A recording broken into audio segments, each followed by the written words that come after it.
Happy Monday, everybody. I've been obsessed with sleep lately, and by lately, I mean like the last 3 years. And I've been figuring out how to get more rest, wake up more easily, and sleep and wake up earlier. So lately, my winter class has forced me to wake up earlier and go to bed earlier because I have to be up around 6:30 every morning. And getting sick and having to rest more often because of that just a week and a half ago really set me up for success with my sleep schedule. So I want to share some tips that have helped me get a better night's sleep with you guys. Tip number 1, sleep and wake up earlier. You might not even be getting any extra hours of sleep by shifting your schedule back an hour or 2, but there's this thing called circadian rhythms, which is basically your body's internal clock that follows the light of day and the darkness of night. So you should roughly be going to bed like a bit after sunset and waking up around sunrise to follow your body's circadian rhythm. So I try to go to bed around 11 p.m. give or take and wake up around 6:45 most days, assuming that there's no naps, and I feel well rested in the morning provided I get my beauty sleep. And speaking of naps, that brings me to tip number 2, take power naps. So a power nap is about 20 minutes. It's long enough to get a quick rest in, but short enough to not feel groggy when you wake up. I rarely ever nap, but the people who I know who do nap tend to feel groggy when their naps are too long and tend to feel fairly energized when they take a quick 20-minute power nap. And when I can't get enough sleep, naps are just a great pick-me-up to catch up on those Z's.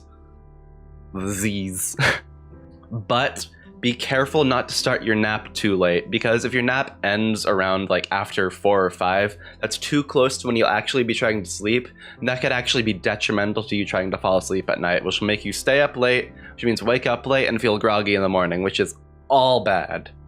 However, there's a way to feel a bit less groggy in the morning if you time your sleep correctly with tip number 3, sleep cycles. A sleep cycle is about 90 minutes depending on the person, could be longer or shorter, but in short, a sleep cycle is you shifting from light sleep to deep sleep, back to light sleep, and almost to waking repeatedly throughout the night. And the beginning and end of cycles are where you're most close to being awake, so if you wake up at those times, you'll feel a lot less groggy in the morning. You generally want around 4 to 5 sleep cycles per night, and you just wake up when the cycle ends, if you can time it properly. And if you need help timing it, there's a website called sleepytie.me, and it's a website that lets you figure out when you go to bed based on when you need to wake up. And if you put that time in the website, you just like add 15 to 30 minutes depending on how long it takes for you to fall asleep before that time it tells you to fall asleep, and that's when you go to bed. Because the site only measures the time you're actually asleep, so you need to account for actually falling asleep before that. So let's say it takes you 15 minutes to fall asleep and your rest is supposed to be from 11:15 to 6:45 to get 5 sleep cycles and wake up at 6:45. If you take 15 minutes to fall asleep, give or take, you'll want to go to bed at 11 p.m. and you'll be good to go for that night. Tip number 4, be consistent. It's fine to sleep in sometimes, but your sleep schedule should be pretty much the same most days, even weekends. In Vincent Deary's book, How We Are, he explains how lots of aspects of the human mind and lifestyle are automatic or become that way through repetition.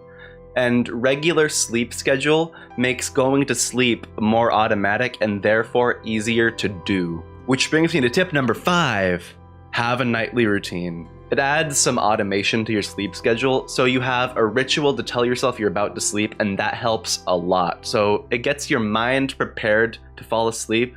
So just pick a few things to do every night before you go to bed that help you get ready to rest.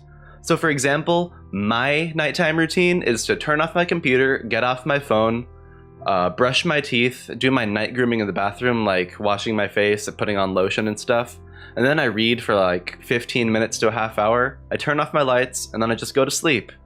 And after that whole ritual's done, I get so tired and I sleep like a log when I follow it. Make a ritual before you go to bed and you'll have a much easier time falling asleep. Sleep is super important, and most of us don't get enough of it. Hopefully these tips will help you get better sleep, and I hope you have a great week, everybody. This is Andy's Monday Motivations, signing out. See you guys next time. Before the video ends, here's a quick word on Andy's Monday Motivations as a series. I'm going to be uploading these videos every Monday at 6:30 a.m. in the morning, and hopefully you guys will be up early enough to watch it, get the tip, and be able to apply it right away into your life for the rest of the week. So I'll try to keep these videos like around 5 minutes or less, and I hope that it lets you guys get something new out of your week. Whether that's being more productive, getting more rest, or just learning something. I already signed out with the video. I'll see you guys next time. Before the video ends, here's a quick word on this new series, Andy's Monday it's a tongue twister. Andy's Monday Why can't I say the title of my series?